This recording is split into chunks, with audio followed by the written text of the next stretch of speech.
How you doing, YouTube? Matt Massive Beer Reviews, back to yet another review. A little bit of mystery jams, courtesy, I'm pretty sure, Sean and Mike from NerdSense. Why am I not totally sure?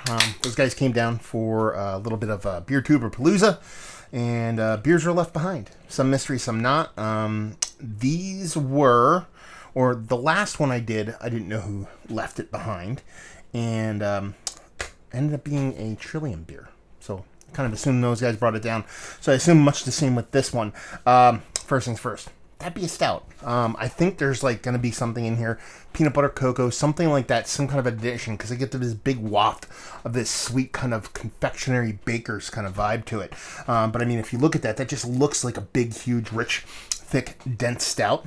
Might be a little bit smaller, but from this distance, it looks like a big mamma jamma. So yeah, look at that. Nice, rich, creamy head to her. Dark as dark could be. Let's see if we can get a nose on her. Yeah, there's this chocolate cherry cordial thing kind of going on in there, but it's not like that cherry cordial like liqueur kind of thing going on.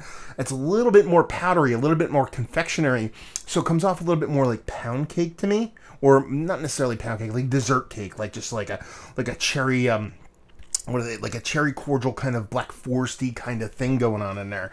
So you got that rich cocoa, which could honestly probably be more vanilla than anything else. But there's also this little bit of kind of, I hesitate to use the word spice. There's something to it. It's a spice, but not in the way you'd be like, cinnamon or something like that. It's more like a byproduct of like a neutral kind of more subtle kind of spiciness. It has very much like cake vibes to it. Soft vanilla, maybe even a soft little bit of cocoa. I mean, from a distance, kind of assuming this is coming from those NerdSense guys, being what it is, it's coming off very much like kind of like a coconut version of like a PM Dawn kind of thing going on. So, it's going to dive in. Cheers.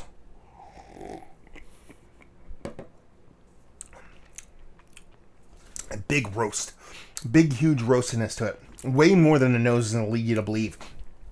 So it kind of reinforces that initial look, being like, okay, this is a bigger beer. When you take a whiff of it, you're like, oh, okay, might not be that big, but you get into it, and there's this big, huge roast component, both from a charry kind of roasted maltiness. There might be even a little bit of kind of coffee going on that, but I didn't really get that in the nose, so that could just be huge roast from the beer itself.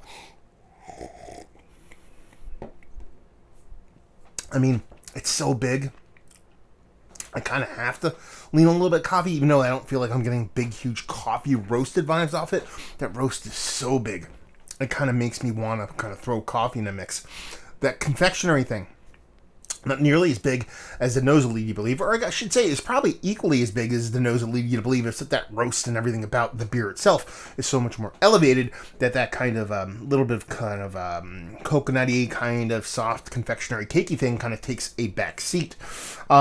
I like this. I mean, the bittering thing, so it kind of gets in that kind of Russian Imperial Stout range for me. So, I mean, in the grand scheme of things, knee-jerk, I just want to call it like a coffee, coconut, like PM Dawn kind of beer. Something like that, like the Trillium version of something like that. It might not be a Trillium beer. I don't remember having this big of a roast in one of their beers, but it's been a while since I've had one. But this is really, really good. I mean, tasty, roasty, bittering. I'm not usually a big fan of gigantic bitterness in here, but the way the sweetness come off and how what I assume this beer is kind of ABV-wise, kind of creeping in and out right around that 10 range, it kind of makes sense. So yeah, let's call it a 10% coconut, coffee, Imperial Stout with maybe cocoa added to it. There you go. Done and done. Let's see what this sucker has. Tape on the bottom. No idea what's going on here. Get that off. Once you get that off, then we are home free. So it's not a Trillium beer. It's an Idle Hands beer. This is oak aged. Okay. Maple syrup. Oh, did not get this. This is Double Crossroad. It's oak aged Imperial Stout brewed with 100% maple syrup, and it is 13.3, so it was off an ABV too. Man, our American Stout is amplified, then turned up even higher with the addition of real maple syrup to further age on oak. A decadent ale with aromas of toasted coconut, okay, maple, fudge, and flavors of burnt sugar, espresso, and vanilla. So I did get that nice soft kind of confectionery kind of coconut vanilla thing, but that's all coming from the wood. The bittering portion of the show, I think that dryness from the oak kind of really accentuated that. Didn't really speak to it, but now that I'm drinking it, kind of makes sense. Maple syrup really didn't get much as far as any maple syrup on there. There's this burnt component that kind of marries with that roast.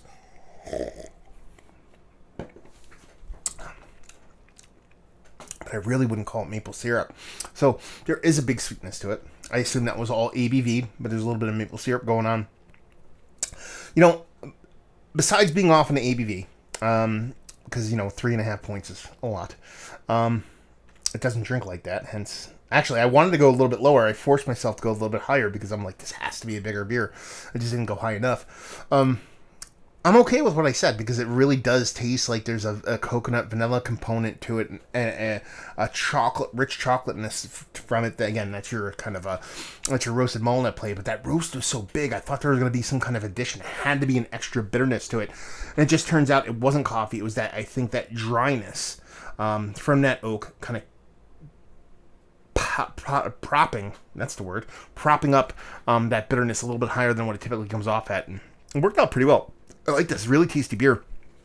Again, like I said before I even did the unveiling, it kind of had those vibes of kind of some PM Dawnish kind of coconut thing.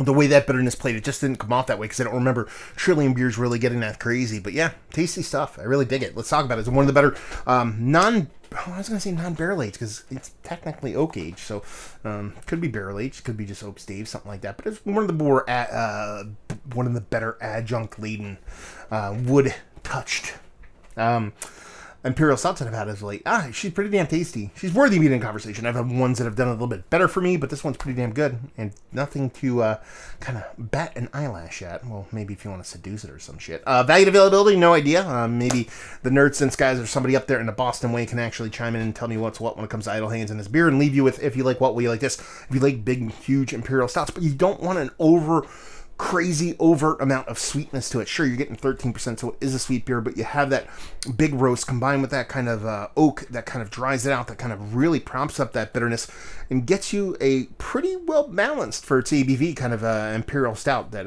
tastes pretty damn good. Hey, I tasted coconut and that does not suck. There you go. Another review in the books. Hopefully you guys enjoyed it. Down there if you want to talk about it. Massive Beers. If you want to check me out doing the social media stuff, Beer Massive. If you want to check me out doing the whole podcasting thing. And hopefully you guys enjoyed the review. Hopefully you guys are checking Nerd Sense out. Hopefully you're enjoying some beers yourself. And hopefully see you next time. Cheers.